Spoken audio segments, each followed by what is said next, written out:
Hello there. Today we're going to be talking about one of the most important things to get right in our business, and that is pricing. Here are 3 quick ideas to help us get pricing right more often. It's a tricky one, but a crucial one if we want to remain in business, protect our margins and secure our cash flow. Stay tuned.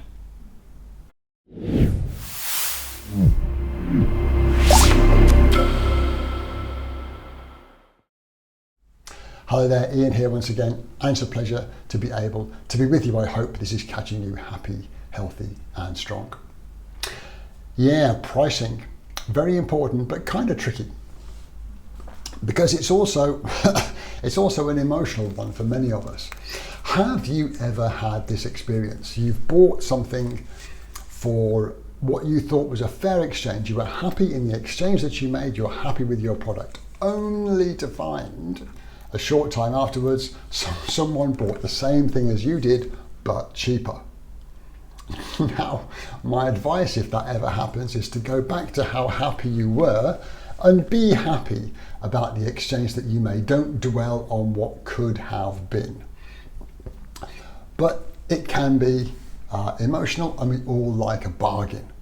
So, here are 3 quick ideas. Now, pricing is a very big topic, by the way, but here are 3 quick ideas to help us get pricing right more often. First idea is that things are only cheap or expensive through comparison. You may have heard of the gourmet coffee machines that you can buy and use at home. Nespresso is a famous brand of these machines, and the coffee is sold in little pods. And you put a pod in the machine, the hot water flows through it, and you get a lovely cup of coffee at the end. Now, these pods are about 80 cents US per pod, around about there, 80 US cents. Now, is that cheap or expensive? Well, it depends what you compare it with. If you compare it with a spoonful of instant coffee, the pods are really expensive. But if you compare it with $3, around about that price, a $3 cup of coffee at somewhere like Starbucks, then the pods are cheap. It all depends on what we compare things with. So that's idea number 1 to get straight, comparisons. Number 2 is a bit of a trap, because we can fall for the price comparison trap if we're not careful.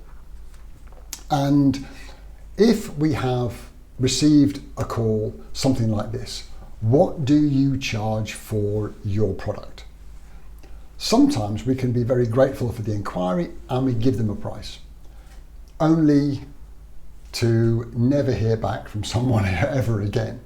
It's a popular thing for potential buyers to do because they get a number of quotes, and typically if that's all they see, the comparison they make is which one is the cheapest. In the absence of anything else, the cheapest one has got a very good chance of winning. So that can be a bit of a trap for us, because we end up quoting but never hearing back, and we could be leaving money on the table. So number 1, things are only cheap or expensive through comparisons. Number 2 is a bit of a trap, because we can fall for that comparison by just giving our price. Number 3, so what do we do? What's the angle? Well, I've had a number of conversations around this and worked with some companies that face this challenge. When we're asked for a price, my strong encouragement is to look for the problem that they really need solving. Often, what do you charge for X is only the tip of the iceberg, and on many occasions, people have a deeper problem that you can help them solve, and you become a source of advantage for that potential buyer. For example, I've talked to many companies that sell raw materials. Now, raw materials to the construction industry, raw materials for other industries like biofuels and those types of commodities. Now, it's typical to see that as just the commodity. However, if you scratch below the surface a little bit with your potential buyer, they may have other challenges like minimum order quantity, pricing guarantees against fluctuation in import-export currency fluctuations. They might have concerns about speed of delivery, quality control, payment terms. All of these and more can be discovered if you are prepared to ask the potential buyer for some more information. So when you get that call, what do you charge for your service? I encourage you to say, well, we have a range of prices. Is it okay if I ask you some questions so I can help you best? Now, if that answer is no, I just want your price, and that's all they're prepared to do, then fine. You can't say, I can't tell you, it's a secret.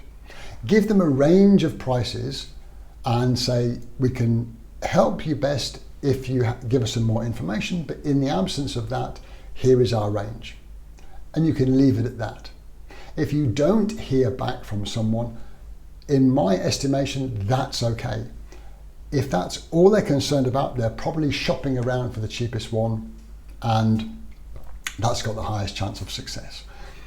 But if we are prepared to stay in the conversation a bit longer, we can find out what they are really struggling with and be a bigger source of advantage. Now, if you don't know what your advantage is, it's worth taking a look at. If you are quote, 80% you lose, 20% you win, and it's more by luck than anything else. If you're in that situation, look for an advantage that you have.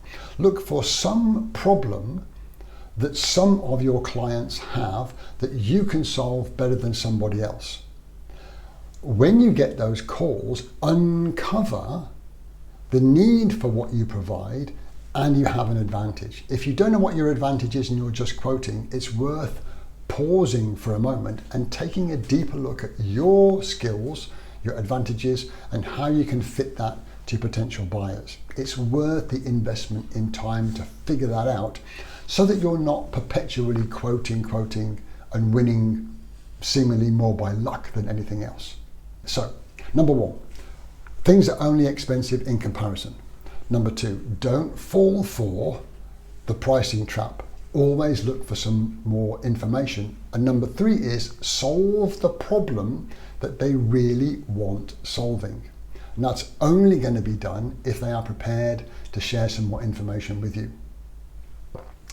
Lastly, in my estimation, there's always an angle that you can use. And I'm going to use my sports watch as a final example.